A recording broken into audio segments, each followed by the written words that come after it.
자, 우리가 지난주의 이야기를 한번 기억을 되살려보면 전에 우리가 베드로가 위대한 신앙 고백을 했죠. 주는 그리스도시요 살아계신 하나님의 아들이십니다. 그 고백을 했는데 그랬더니 예수님께서 바로 그 직후에 십자가의 죽음을 말씀하시고 그랬더니 제 아들이 침몰해졌죠. 그리고 또 이어서 예수님께서 산 위에 올라가셔서 놀라운 영광스러운 모습을 또 보이셔서 십자가에 죽는 그것이 결코 슬프거나 그런 게 아니라 또 거기에 죽으시는 메시아는 정말 영광스러운 분이다 라는 사실을 보여주어서 제 아들에게 뭔가 용기를 주고 소망을 주고 힘을 주고 이제 그런 장면이 있었습니다. 그때 모세와 엘리야가 같이 있었고 그때 그 모세와 엘리야와 예수님의 대화의 주제는 예수님께서 예루살렘에서 십자가에 죽으시는 것, 즉 예수님의 죽음, 별세에 관한 이야기였다. 그리고 오늘 산에서 내려오시는 겁니다. 내려오시면서 또 오늘 예수님께서 십자가의 죽음과 부활을 말씀하십니다.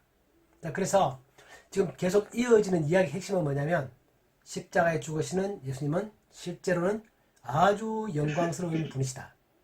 또한 그분은 그 영광을 이루기 위해서 행하시는 방법은 십자가를 지는 것이다. 언뜻 사람들이 생각할 때는 이 두 가지가 결코 양립할 수 없는 모순되어지는 그런 모습이죠. 영광스러운 분이 십자가를 진다. 그것도 참 모순되어 보이고 또 그 영광을 얻기 위해서는 가는 방법이, 가는 길목이, 그 가는 통로가, 그 수단이 십자가를 지는 것이다.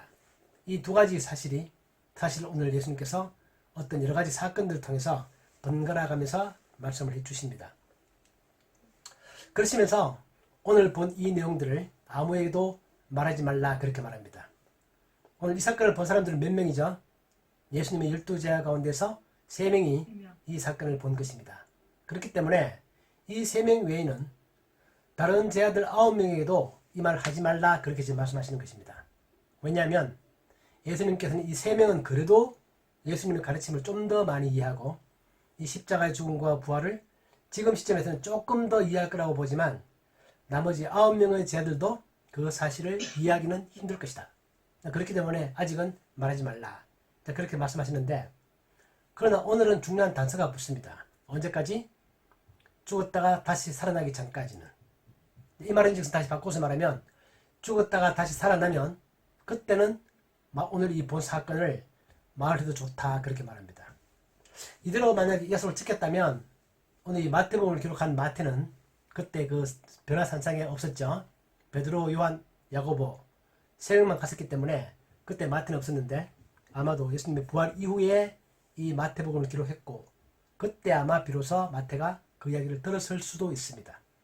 아무튼 예수님께서는 철저하게 죽었다가 다시 살아나기 전까지는 오늘 이 본 것을 말하지 말라 그렇게 말했습니다. 그리고 마태복음에 보면 예수님께서 자기의 십자가의 죽음과 그런 것들을 부활을 너무 쉽게 말하지 말라 그렇게 말씀 여러 번 하시죠. 왜냐하면 사람들이 그런 메시아의 사역을 오해할 수 있기 때문에 그렇습니다. 사람들이 오해할 수 있다.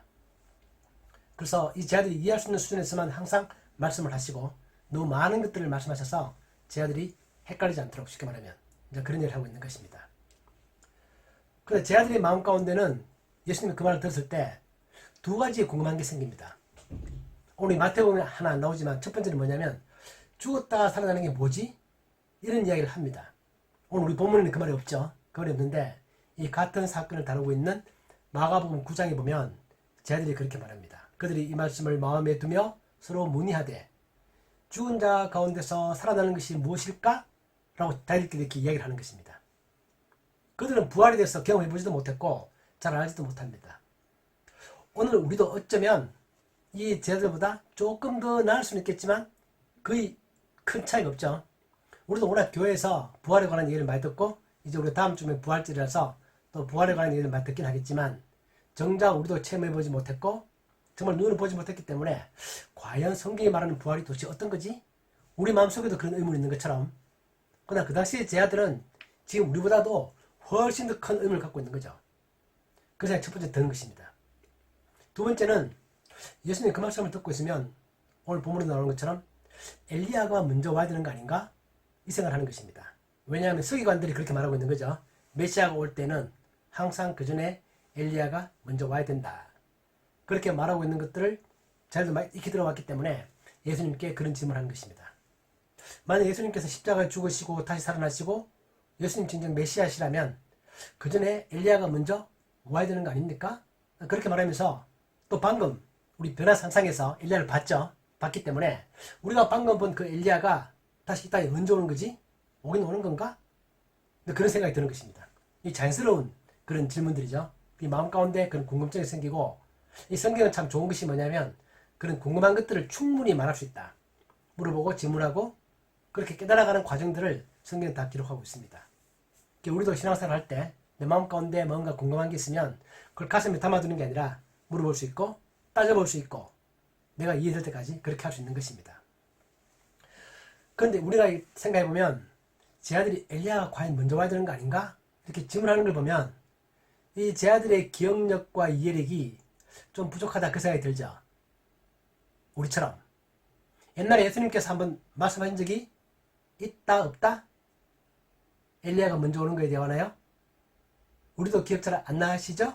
네, 제 아들도 기억이 잘 안 나는 것입니다. 그런데 우리가 기억을 살려보면 오늘 우리가 보고 있는 본문이 마태복음 17장인데 마태복음 11장에서 예수님께서 한번 말씀하셨습니다. 그때 어떤 사건이 있었냐면 침례 요한이 예수님께 사람을 보내서 당신이 오실 메시아 맞습니까? 이렇게 물어봤을 때 예수님께서 침례 요한에 대한 얘기를 쭉 하시면서 그 침례 요한이 바로 엘리야다 그렇게 말씀하셨던 것 기억나십니까? 그때 마태복음 11장에 그런 말이 있습니다.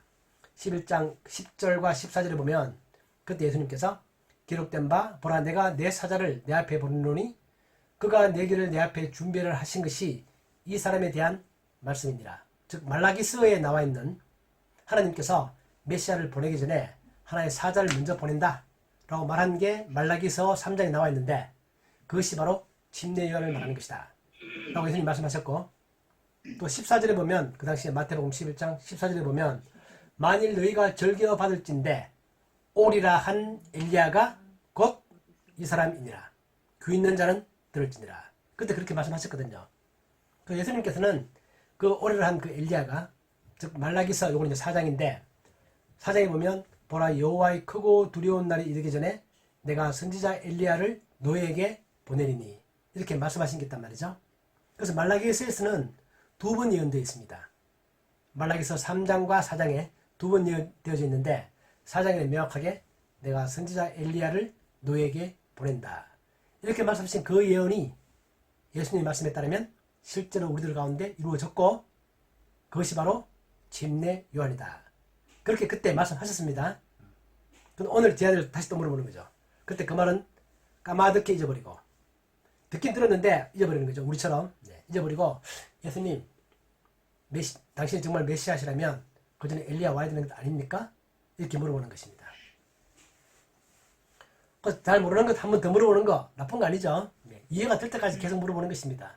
그것이 훌륭한 태도죠. 사실은 모르면서 아는 척하는 게 아니라 모르면 계속 물어보는 게. 그래서 예수님께서 오늘 본문에서 그 이야기를 다시 한 번 더 해주십니다. 오늘은 명확하게 예수님께서 이미 엘리야가 왔다. 근데 그 엘리야가 요한이다. 그렇게 말씀 안 하세요. 오늘은 엘리야가 요한이다. 그 말씀 안 하시고 엘리야가 왔다. 확실히 왔다. 그렇게 말씀하십니다. 그때 제 아들이 마지막 절에 보면 왔다고요? 아 누구지? 생각해보니까 옛날에 그 말 들은 기억이 나는 거예요. 그래서 지금 예수님께서 전에 말씀하셨던 것과 오늘 말씀 연결해보면 다시 오를 한 그 엘리야가 바로 침례 요한이구나 라고 제가 다시 한번 더 깨닫게 되는 거죠. 그런 과정입니다. 자, 그런데 이런 엘리야와 요한의 관계, 하나님께서 엘리야를 다시 보낸다 이렇게 말할 때 그것은 환생의 개념 그런 거 아닙니다. 죽었던 하늘에 갔던 엘리야가 정말 똑같은 모습으로 다시 온다 그런 재림의 그런 의미가 아니고 엘리야와 같은 역할을 하는 사람이 온다 그 의미죠. 예수님은 다릅니다. 예수님은 가셨다가 다시 재림한다. 그때는 예수님은 간 그 모습 그대로 다시 온다 라고 성경에 말하고 있기 때문에 그것은 예수님의 재림입니다. 다시 옵니다. 그러나 엘리야를 하나님께서 다시 보낸다 그렇게 말할 때는 하늘에 간 엘리야가 그대로 온다 그 말은 아니고 엘리야와 같은 사역을 하는 그런 성격의 일을 하는 그 사람이 다시 온다 그렇게 말합니다. 그런데 성경에 보면 이 침례 요한에 대한 묘사를 하면서 엘리야와 비슷하게 행동을 한다는 걸 보여줍니다. 은근히 간접적으로. 예를 들면 구약 성경 11기 하에 보면 엘리야의 모습을 상징하면서 가죽을 가지고 허리띠를 뗀다. 이런 표현이 있거든요. 그 당시에 엘리야의 특징입니다. 가죽띠로 허리를 맨다. 그런데 요한도 보면, 마태복음에 보면 요한의 모습을 묘사하면서 요한 역시 가죽띠로 허리를 딱 묶고 있습니다. 이게 이제 우리 드라마 같은 거 보면 과거에 어떤 사람이 한참 없다가 다시 나타날 때 그 사람의 특징을 딱 표시하면서 아, 이 사람이 과거에 그 사람이다 라고 간접적으로 보여주는 그런 드라마 같은 게 있죠. 네. 보통 요즘 젊은 사람들 하는 말로 치면 뭐 미리 좀 이렇게 떡밥을 뿌린다 그러죠. 네. 뭐 힌트를 주는 것입니다. 네. 그런 것들이 침례의 삶 가운데 나타나 있는데 뭐 침례 요한은 사람으로 치면 엘리야 아닙니다. 엘리야가 다시 온 게 아니고 별도의 사람이지만 엘리야와 같은 그런 사역을 하는 그런 사람이다 라는 것이고, 근데 예수님께서 오늘 엘리야와 요한에 관한 말씀을 하시고 또 예수님 자기 자신에 관한 얘기를 하고 있는데 그것은 뭐냐면 엘리야와 요한과 예수님의 사역 가운데서 비슷한 것들이 있습니다. 같은 공통점이 있습니다. 그게 뭐죠? 그것도 제가 지난주 설교 때 가끔 말씀을 드렸는데 우리가 다시 한번 기억을 되살려보면 이런 것입니다. 사람들은 엘리야에 대해서 하나님의 사자인 걸 알면서도 엘리야를 적극적으로 받아들이지 못했습니다. 또 그리고 침례요한이 왔을 때도 사람들은 하나님이 보내신 사도다라는 느끼면서도 그 요한을 직접적으로 대환영해서 잘 받아들이지 못했습니다. 물론 어떤 사람들은 받아들입니다. 열렬하게. 그러나 그 당시에 종교를, 유대교를 전체 나라 전체에 하나님의 선지자들, 하나님의 서기관들, 제사장들 이런 사람들은 엘리야를 적극적으로 환영하지 않고 또 요한도 적극적으로 환영하지 않았습니다. 그죠? 그 요한의 목을 베서 참수형을 시켰다. 그것처럼 예수님 역시 종교 지도자는 그 예수님을 적극적으로 환영하지 않게 된다는 겁니다. 이 세 개의 패턴이 같은 패턴을 반복하고 있는 거죠. 하나님은 자기의 사자를 보낸다. 사람들은 그 하나님의 사자를 받아들이지 않고 배척해버린다는 겁니다. 이게 계속 역사적으로 계속 반복되는 패턴입니다. 그래서 예수님께서도 나도 똑같이 사람들이 배척을 받아서 십자가에서 죽게 된다. 그렇게 말하고 있는 것입니다. 우리가 잘 알고 있는 요한복음 1장 11절 말씀이죠. 자기 땅에 오매 자기 백성이 영접하지 아니했다 라는 것입니다. 하나님이 창조하신 그 땅에 하나님이 다시 오시지만 자기의 피조물들은 그 하나님을 영접하지 않는 것입니다. 왜 그런 거죠? 이거 참 우리가 설교할 때마다 여러분 또 반복돼서 나오는 주제이기도 하고 또 성경이 아주 많이 강조하고 있는 것들인데 이것은 뭐냐면 사람들은 자기들의 시각을 가지고 있고 자기들의 관점을 가지고 있고 그 관점과 거기에 맞지 않으면 하나님의 생각을 받아들이지 않고 배척해버리는 것입니다. 이것이 인간이 가지고 있는 아주 죄스러운 모습이죠. 사람들은 자기의 관점이 있습니다. 예를 들면 서기관들과 바리새인들은 엘리야 그러면 되게 위대한 사람이잖아요. 그런데 그 엘리야가 요한이라고? 침례 요한이라고?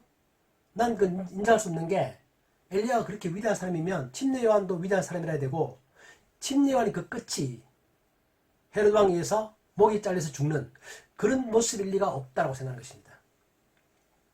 또한 그들은 예수님에 대해서도 예수님이 메시아일 리가 없다고 생각하는 이유는 뭐냐면 기적도 베풀고 좋은 말씀 할 때는 메시아 같기도 한데 정작 그가 십자가에서 죽을 때는 메시아가 십자가에서 죽을 리가 없다고 생각하는 것입니다.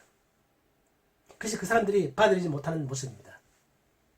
그래서 그들은 자기들이 가지고 있는 메시아의 관점 또 엘리야에 대한 모습, 이미지 그런 것을 마음속에 가지고 있는데 그것이 정작 나타나는 현상과 딱 맞지 않을 때는 그것을 자기들의 생각을 버리고 받아들이기보다는 그것을 배척해버린다는 것입니다.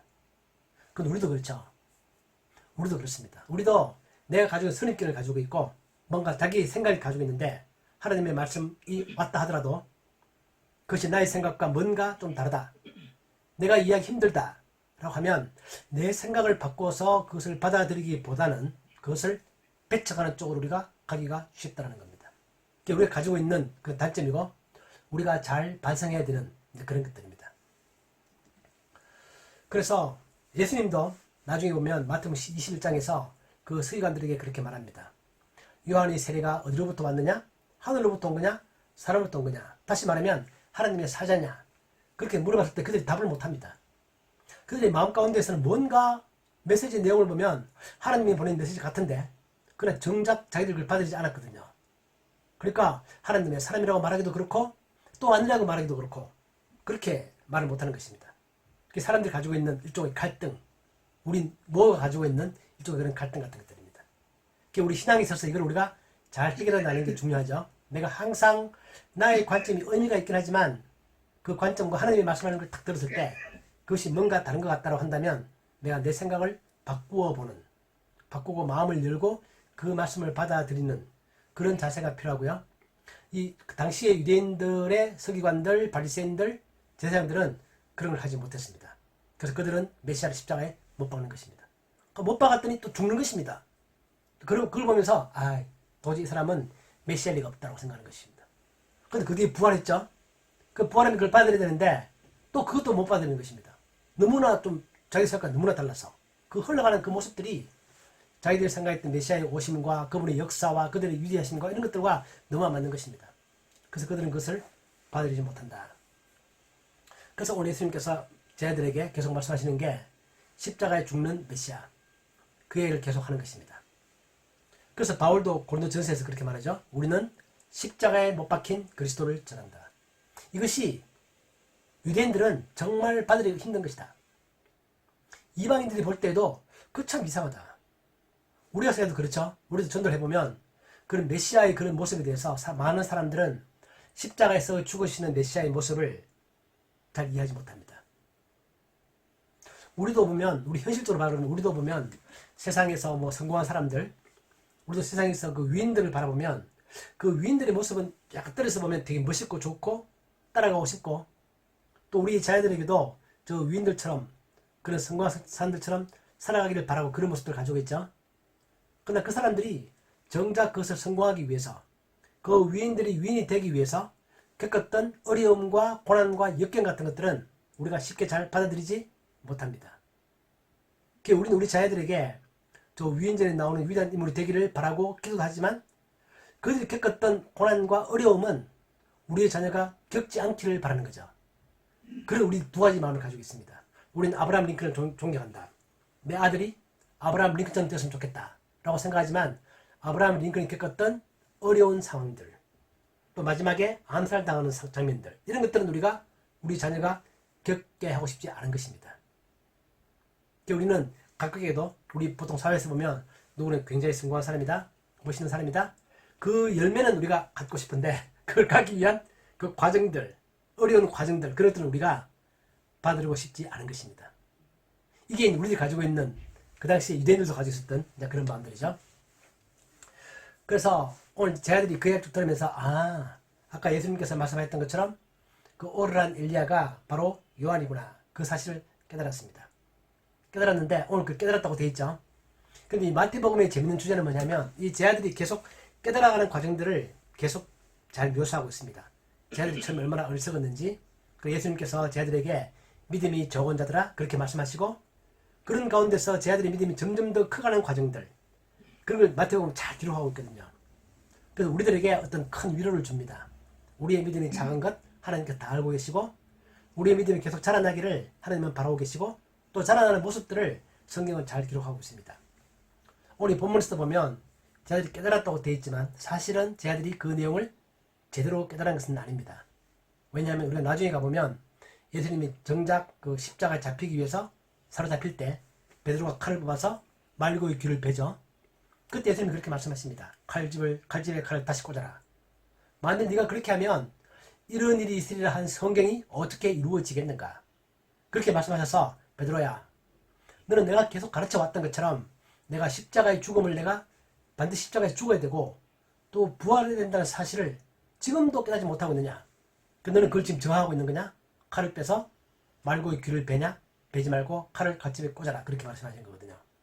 그러니까 베드로 역시 많은 가르침을 받아봤지만 오늘은 깨달은 것 같은데 또 정작 어떤 사건을 딱 부닥치면 이 큰 흐름을 베드로 역시 인정하지 못하고 그걸 부정하는 그런 모습을 보입니다. 그러나 정작 예수님 정말 죽었다가 다시 살아난 다음에 그들은 확실하게 이해를 하는 거죠. 확실하게. 그건 우리의 과정과 같습니다. 우리의 신앙이 자라나는 것과 같은 그런 과정을 가지고 있습니다.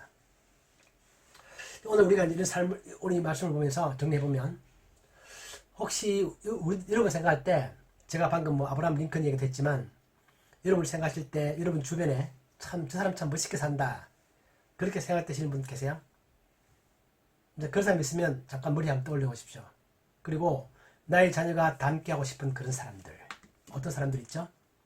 그것을 하시면서 동시에 우리는 그 사람이 걸어갔던 그 어려운 과정들, 그런 것들도 우리가 같이 받아들일 수 있는 그런 마음을 가져야 합니다.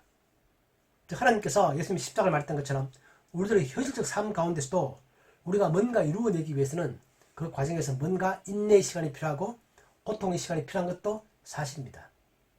그런데 우리가 좀 위로받는 것은 예수님처럼 우리가 정말 도저히 감당할 수 없는 그런 고통을 주는 건 아닙니다.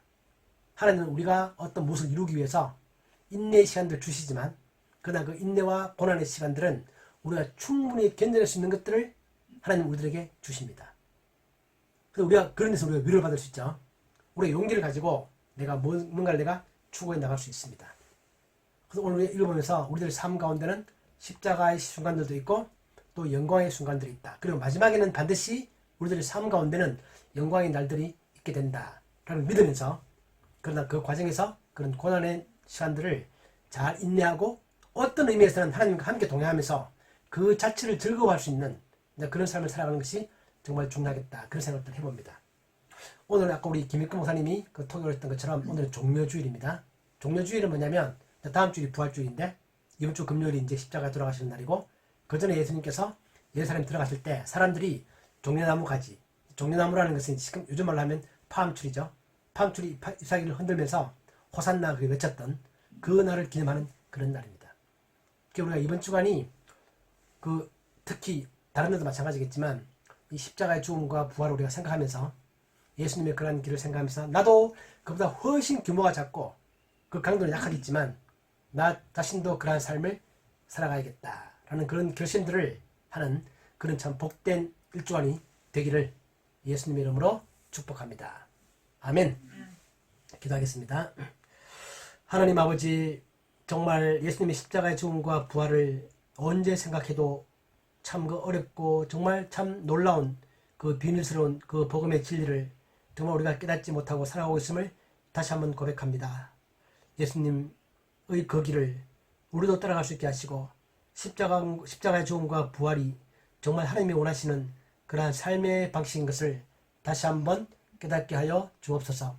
그래 우리들의 삶 가운데서도 내가 있는 그곳에서 정말 내가 작은 모습에 십자가의 짐을 줄 수 있게 하시고 또한 그 가운데서 하나님과 동행하며 하나님이 주시는 영광의 삶을 누리는 그러한 삶이 되게 하여 주옵소서. 이번 주간도 특별히 우리가 종료주일을 맞이하여 또 고난 주간을 맞이하여 또 우리가 예수님의 부활을 기억하면서 이번 한 주간도 하나님과 동행하며 살아가는 복된 주간이 되게 하여 주옵소서. 우리 예수마을교회에 속한 우리 모든 가족들 또 태어날 우리 요엘과 또 우리 모든 가족들에게도 하나님의 축복이 함께 하시고 정말 하나님의 빛나는 하나님의 영광스러운 그런 모습들이 우리들의 삶 가운데 재현될 수 있도록 은혜를 베풀어 주옵소서. 예수님의 이름으로 기도하옵나이다. 아멘. 아멘. 아멘.